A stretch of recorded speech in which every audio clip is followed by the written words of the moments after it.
আপনি যদি tuition teacher হন বা আপনি যদি টিউশন পড়ান বা পড়াবেন বলে ভাবছেন, তাহলে হয়তো এই ভিডিও আপনাকে সাহায্য করবে।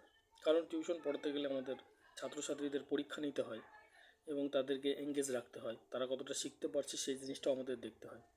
তো এই ভিডিওতে আমি তোমাদের সঙ্গে সেই জিনিসটাই শেয়ার করলাম যে কী করে আপনি পড়াচ্ছেন যে বিষয়টা, সেই বিষয়টা থেকে পরীক্ষা নেবেন এবং ছাত্রছাত্রীদের সঠিকভাবে বোঝাবেন। দেখুন, ছাত্রছাত্রীদের জন্য কীভাবে প্রশ্ন তৈরি করবেন। যখন আপনি টিউশন পড়াচ্ছেন, তো টিউশনের সেই প্রশ্নগুলো অবশ্যই তৈরি করার প্রয়োজন আছে। প্রশ্ন যদি ঠিক করে তৈরি না করেন, শিক্ষার্থীদের পরীক্ষা কী করে নেবেন? আর পরীক্ষা নেওয়াটা খুবই জরুরি। তার জন্য আপনি এরকম টাইপ করবেন, মোবাইলেও টাইপ হয়ে যায় আজকাল। আর যদি আপনার কাছে কম্পিউটার থাকে তাহলে কিন্তু কোনো অসুবিধা নেই, আরও ভালো হবে। তো এভাবে করে টাইপ করবেন ডাল রোল বা শিশু বিকাশ টিউশন, আপনার যে টিউশনের নাম সেটা দেবেন, কোন বিষয়ে পরীক্ষা হচ্ছে বা আপনি কোন বিষয়ে প্রজেক্ট বা কিছু দিতে চাইছেন সেটা, এবং প্রশ্নের মান কত সেটা এখানে প্রশ্নটা লিখবেন আর উত্তরের জন্য জায়গা ছেড়ে দেবেন। এভাবে করে আপনি যদি মনে করুন 30 মার্কের পরীক্ষা নেন, তাহলে 15টি প্রশ্ন দেবেন।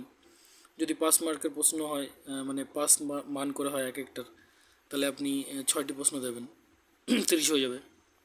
তাহলে আপনি সেই হিসেবে এভাবে প্রশ্নগুলো টাইপ করবেন এবং ডট ডট ডট দিয়ে উত্তরের জন্য জায়গা ছেড়ে দেবেন। শিক্ষার্থীরা কী করবে, উত্তর ওর মধ্যেই করবে, অর্থাৎ এক্সট্রা করে তাদের পেজের দরকার হবে না। আর এক্সট্রা করে পেজের দরকার নেই, কারণ তারা অনেক সময় এক্সট্রা করে পেজ নিতে গেলে পেজে অনেক সময় চিটিং করে বা কিছু করে, ভুল করে, তো সেটা একটা সমস্যা। তাই আপনি কী করবেন, এর মধ্যেই উত্তরটা লিখতে বলবেন, যাতে করে আপনার দেখতেও সুবিধা হবে। তো এইভাবে কিন্তু করা যেতে পারে, মানে প্রশ্ন কী করে তৈরি করে সেটা আমি দেখালাম। এইভাবে করে প্রশ্ন আপনি তৈরি করবেন, সুবিধা হবে। আপনার স্কুলের যে ছাত্রছাত্রী তারা অনেক ভালো করে উত্তরগুলো লিখতে পারবে। ধন্যবাদ। আপনাদের সঙ্গে আমি শেয়ার করলাম কী করে প্রশ্ন আপনি টাইপ করবেন, লিখবেন, যে বিষয়টা পড়াচ্ছেন সেই বিষয়টা খুব সুন্দর করে বোঝাবেন, এবং বোঝানোর পর অবশ্যই আপনাকে পরীক্ষা নিতে হবে।